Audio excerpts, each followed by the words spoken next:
नमस्कार मित्रों, आज चिंतन में कर्म फल और ईश्वर। परमेश्वर सत्य का प्रवर्तक है।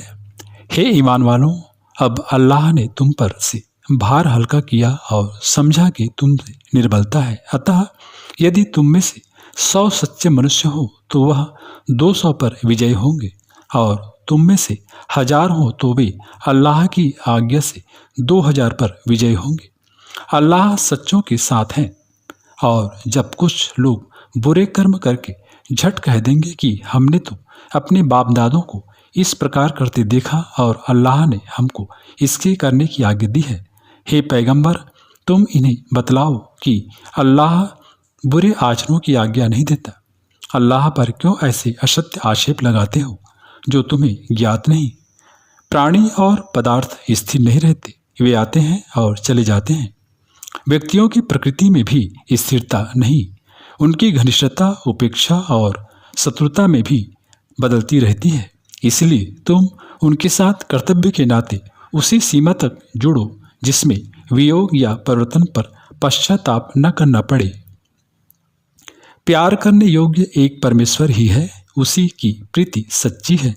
सबके बदल जाने पर भी वह बदलने वाला नहीं है।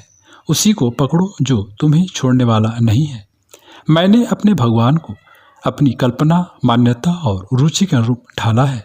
साथ ही यह आशा भी की है कि वह मेरी इच्छानुसार सोचेगा और चलेगा। पर जब देखता हूँ कि दूसरों के ईश्वर मेरी मान्यता और कल्पना से बहुत हद तक भिन्न है, उनकी आकृति ही नहीं प्रकृति भी मेरी कल्पना की भगवान से तालमेल नहीं खाती, तब सोचता हूँ, क्या हर आदमी का भगवान अलग होना चाहिए? क्या इतने अलग भगवान हो सकते हैं? लगता है हर आदमी ने अपना भगवान अपने ढंग से गढ़ा है, उसकी नीच की आकांक्षाओं और मान्यताओं के ढांचे में ढाला गया है। लगता है हर व्यक्ति अपनी ही अहंता को ईश्वर का आवरण पहनाकर पूजने और रिझाने में लगा हुआ है। काश सबके भगवान एक होते और उस सार्वभौम एकता को ध्यान में रखते हुए एक ऐसा भगवान गढ़ा जाता जो व्यक्ति के इशारे पर चलने को तैयार न होकर अपने इशारे पर लोगों को चलाने के लिए विवश करता।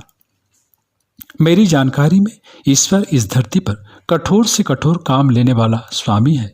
वह हमारी पूरी परीक्षा करता है। जो उसके इम्तिहान में पास होते हैं उनकी वह पूरी सहायता भी करता है, परंतु उसकी सहायता का स्वरूप हमारी इच्छा के अनुरूप नहीं, उसी की समझ में के अनुरूप होता है। अंधकार को चीरती हुई उसकी प्रकाश किरणें प्रत्येक सच्चे श्रद्धालु का सदा मार्गदर्शन करती है। हे मनुष्य, तू दीन होकर घर घर क्यों भटकता है? तेरा पेट तो शेर भर आटे से भी भरता है। सुना है भगवान तो उस समुद्र को भी भोजन पहुंचाते हैं जिसका शरीर 400 कोस लंबा चौड़ा है। संसार में कोई भूखा नहीं रहता। चींटी और हाथी सभी का पेट भगवान भरते हैं। अरे मूर्ख, तू विश्वास क्यों नहीं करता? तू मुझे उत्तम क्यों कहता है? कोई उत्तम नहीं, केवल एक अर्थात परमेश्वर ही उत्तम है। ईश्वर के दर्शन तब होते हैं जब मन बिल्कुल शांत हो जाता है।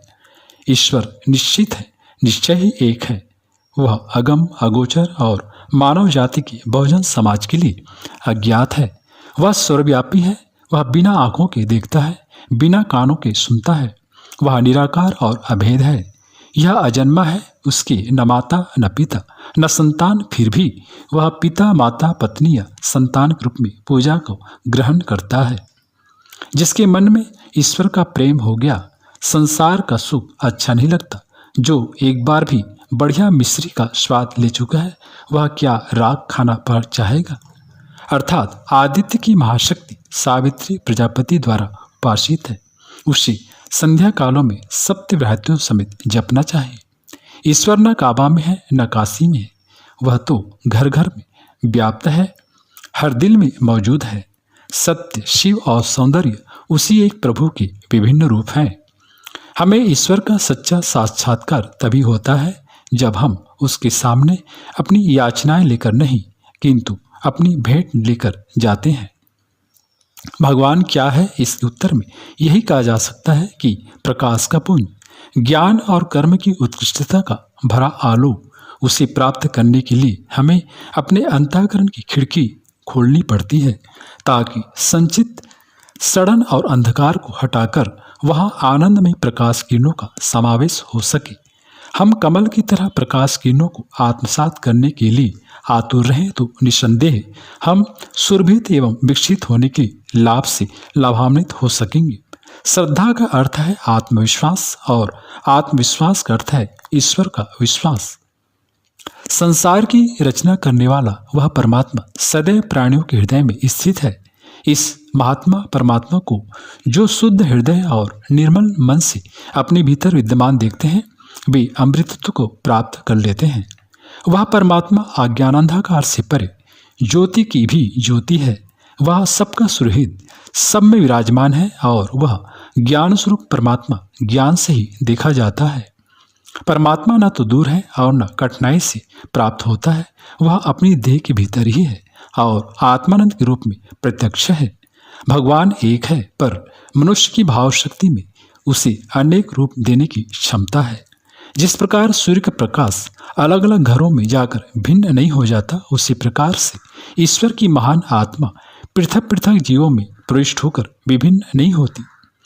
ईश्वर के साथ संबंध जुड़ जाने पर भय, शंका, संदेह अथवा संकीर्णता दूर होकर आपको निर्भयता और शक्ति प्राप्त होती है और आप में दिव्यता का प्रकाश होने लगता है। यह संसार रूपी समुद्र को पार करने के लिए यह मानव शरीर नाव के समान है, जिसमें बैठकर आत्मा रूपी नाविक भव सागर को पार कर सकता है। भगवान जब किसी सच्चे भक्त को सच्चा प्यार करते हैं तो उसे अपना एक विश्वस्त सेवक प्रदान करते हैं और कहते हैं कि मेरे प्यारे के साथ रहो, उसका दामन न छोड़ोगे। ऐसा न हो कि वह अकेला रहकर ओछे आकर्षणों की झाड़ियों में भटक जाए। इस सेवक का नाम है दुख। सचमुच वह ईश्वर भक्त के साथ साथ साया की तरह चिपका रहता है। जिनके लिए कष्ट सहना कठिन है, उनके लिए भगवान पर श्रद्धा करना भी कठिन है। आत्मा के साथ संबंध जोड़ने का अर्थ है जीवन को आदर्श की जटिल परीक्षाओं में झोंक देना। श्रद्धा को एक दिन नहीं, आग में तपते हुए अपनी आत्मा को, आभा को तो निर्भय रखना पड़ता है। तत्पर खड़े होकर डूबते हुए को देखते रहना भक्त के लिए संभव नहीं हो सकता। वह लहरों से जूझने वाले की सहायता के लिए स्वयं भी कूदता है। एक टांग पर खड़े होकर पूजा अर्चा करना सही है या नहीं, यह कहना संदिग्ध है, पर हम दोनों घुटने टेककर गिरजे में बुद्धिमतापूर्वक ढंग से रोज प्रार्थना करते हैं। ईश्वर भक्ति और आदर्शों के लिए कष्ट सहना यह दो हाथ है, जिन्हें जोड़कर प्रार्थना का प्रयोजन सही अर्थों में पूरा हो सकता है। जिस प्रकार दूध गौ के सब शरीरों में व्याप्त होने पर भी केवल स्तन द्वारा क्षरित होता है, उसी तरह परमात्मा के व्यापक होने पर भी विकास दिव्य देशों में होता है। परमेश्वर सत्य है यह कहने के बजाय सत्य ही परमेश्वर है यह कहना अधिक उपयुक्त है। जो मनुष्य ईश्वर को प्रसन्न करते हैं, एक तो वह जो सच्चे हृदय से उसकी सेवा करता है क्योंकि वह उसे जानता है, दूसरा वह जो निष्कपट भाव से उसे ढूंढता है क्योंकि वह उसे नहीं जानता। जो जानता है कि भगवान सर्वचक्षु है, सब ओर देखने वाले हैं, वह कदापि पाप नहीं कर सकेगा। ईश्वर भक्ति वेश्यावृत्ति नहीं है जो लौकिक या पारलौकिक प्रलोभनों के लिए नृत्य करती और लुभाने की बात सोचती है। भजन तो पतिव्रत धर्म है जो समर्पण मांगता है और संतोष प्रदान करता है। जिसका ईश्वर के सिवा और कोई अवलंबन नहीं, वह जानता ही नहीं कि संसार में पराभव भी कोई चीज है। सब ओर से मन को हटाकर भगवान के चरणों का आश्रय लेने वाले भगवान के प्रिय पुरुष में यदि कोई दोष भी हो तो हृदय में रहने वाले सर्वेश्वर भगवान उसे नष्ट कर देते हैं। यदि तुमने इसी जन्म में ईश्वर को जान लिया तब तो ठीक है, अन्यथा महाविनाश और हानि है। प्राणी मात्र में जो उसी ब्रह्म को पहचानते हैं, वही बुद्धिमान पुरुष इस ईश्वर को, शरीर को छोड़कर अमरत्व प्राप्त करते हैं। भगवत नाम से पाप नाश होते हैं और पाप नाश से मन की शुद्धि होती है। अतएव जीव से नाम का नित्य स्पर्श होता रहे तो बहुत अच्छा है। नाम में शक्ति है, जीव से उस शक्ति का स्पर्श होता रहेगा तो वह शक्ति भीतर जाएगी और पापों को नष्ट करेगी। जीवन का चरम लक्ष्य होना चाहिए भगवान के श्री चरणों की प्राप्ति और उसको मानना चाहिए परम पुरुषार्थ। जितने भी पुरुषार्थ हैं, प्राप्त करने योग्य पदार्थ हैं, वे सभी गिराने वाले हैं। जब तक यह निश्चय नहीं होता कि भगवान को प्राप्त करना ही परम पुरुषार्थ है तथा यही जीवन का लक्ष्य है, तब तक मनुष्य कहीं भी शांति प्राप्ति नहीं करता। भगवान जिस पर अनुग्रह करते हैं उसकी संपदाएं छीन लेते हैं और विभूतियां थमा देते हैं। ईश्वर को कल्पवृक्ष कहा गया है, पर कुछ पाने के लिए उसके निकट जाना और छाया में बैठना पड़ता है। ईश्वर प्राप्ति का मार्ग न किसी धर्म विशेष में परिमित है और न वह किसी क्रियाकांड में मिलता है। यह तो मानवीय आत्मा की उन गहराइयों में विद्यमान है जो कि सब धर्मों, पुरोहितों और क्रियाकांडों से मुक्त है। ईश्वर अपनी पूजा कराने से खुश नहीं होता, उसे तो वह प्यारा है जो उसके पुत्रों से प्रेम करता है। मनुष्य का सबसे बड़ा मुक्तिदाता स्वयं उसी के भीतर विद्यमान है, वह है सत्य। सत्य ही ईश्वर है, जिसके विचार और कार्य भले हैं। वास्तव में वही सच्चा मनुष्य ईश्वर भक्त एवं जीवन मुक्त है।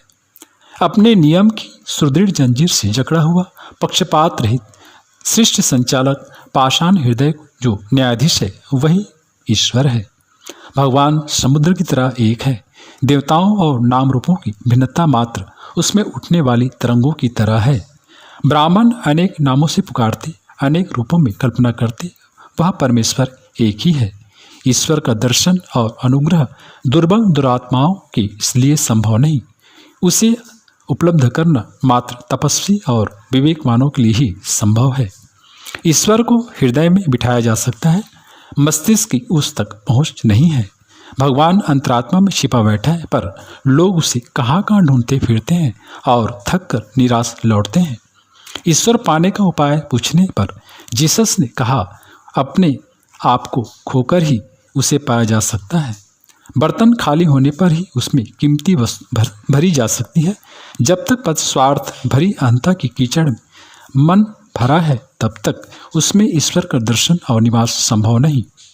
ईश्वर का भक्त अपने ईश्वर के लिए सब सुखों तथा सब वस्तुओं का परित्याग कर देता है। जैसे कि चींटी चीनी के ढेर में मर जाती है, परंतु पीछे नहीं लौटती है। भगवान में लग जाना यही सर्वोत्तम भाग्य है, बाकी तो सब कुछ अभाग्य ही है। बड़ी से बड़ी संपत्ति भी प्राप्त हो गई, अधिकार भी प्राप्त हो गया, सम्मान का सेहरा भी बन गया, पर यदि वे सब भगवान के प्रतिकूल हैं तो बहुत बड़ी अभाग्यता है। अतः जीवन में जो सबसे बड़ी बात करनी है वह है जीवन की गति को भगवान की ओर मोड़ देना। जो मनुष्य अपने भाई से तो प्यार करता नहीं और कहता है कि मैं ईश्वर से प्यार करता हूँ, वह झूठ बोलता है। जो देखा उससे तो द्वेष करता है, जो अदृश्य है उससे प्यार कैसे करेगा। जो परमेश्वर को आनंद देने वाले काम करता है उसे यह सहज ही मिल जाता है। जब तक जीव संज्ञा है, जब तक अपनी पृथकता का अनुभव है तथा दुख से छूटकर सुख पाने की इच्छा है, तब तक जीव को अपने धर्म का पालन करना ही चाहिए। जैसे भगवान का धर्म कृपा है और वैसे ही जीव का धर्म साधन है। वह साधन क्या है? भगवान कृपा पर विश्वास करो, इतना ही पुरुषार्थ है। मैं परमात्मा का साक्षात्कार करने की फिक्र और प्रतीक्षा में हूँ, पर वह होगा तब जब प्रत्येक मनुष्य के भीतर मुझे दिख पड़ेगा। एक दिन उसने कान में कहा था, तुम अपनी शुद्धता के बंधन काट, मैं भवसागर से तुझे पार कर दूंगा। ईश्वर भक्त अभक्त का बही खाता नहीं रखता। उसके लिए हर ईमानदार अपना और हर बेईमान शैतान की बिरादरी का है। ईश्वर को किसी से मनोहार नहीं चाहिए, न उपहार। चरित्रवान और लोकसेवी बनकर ही हम उसे प्रसन्न कर सकते हैं। ईश्वरीय धर्म वही है जिससे सारे प्राणियों पर दया हो। जिस धर्म से मनुष्यों को हानि पहुंचती हो, वह धर्म मनुष्य का बनाया हुआ है, ईश्वर प्रीत नहीं है। ऊंची जाति का अहंकार कोई ना करे, क्योंकि मालिक के दरबार में कोई भक्ति की प्यारी ही है। परमेश्वर तुम्हारा रूप धारण करने को इस शर्त पर तैयार है कि तुम उसका रूप धारण कर सको।